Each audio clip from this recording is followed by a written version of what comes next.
C'était en juillet 2022, des dizaines de poissons morts avaient été repérés dans la rivière de Tromorgan, ce qui avait provoqué l'arrêt du pompage et du traitement de l'eau à l'usine située en aval, les taux d'ammoniac étant trop élevés. 2 élevages, entre Plouigneau et Plougonvin, ont été incriminés. Le tribunal vient de reconnaître leur responsabilité dans cette pollution. Sur un plan pénal, les exploitants sont reconnus coupables, ce qui est satisfaisant pour la fédération que je représente aujourd'hui.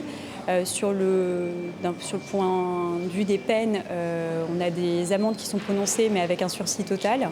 L'association Eau et Rivières de Bretagne regrette cette clémence de la part des juges. Les peines ne seront effectives que si l'infraction se reproduit d'ici 5 ans. On est assez étonnés par rapport à ça, puisque ce comportement des différents exploitants fait réellement peser un risque sur l'environnement, puisqu'on voit qu'il y a un manque de prise en compte de la prévention et des moyens d'anticiper et d'empêcher ces diverses pollutions. Toutefois, les associations se réjouissent de la décision du tribunal qui vient d'ordonner une expertise au civil, ce qui avait été le cas dans une précédente affaire de pollution sur la rivière La Pinzée. Au moins la pollution elle est reconnue, les faits sont reconnus, les dysfonctionnements sont reconnus.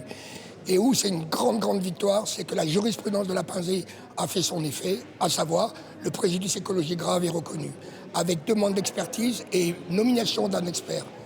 L'enquête portera sur les 6,3 km de rivière impactés entre les 2 élevages de porcs et de bovins.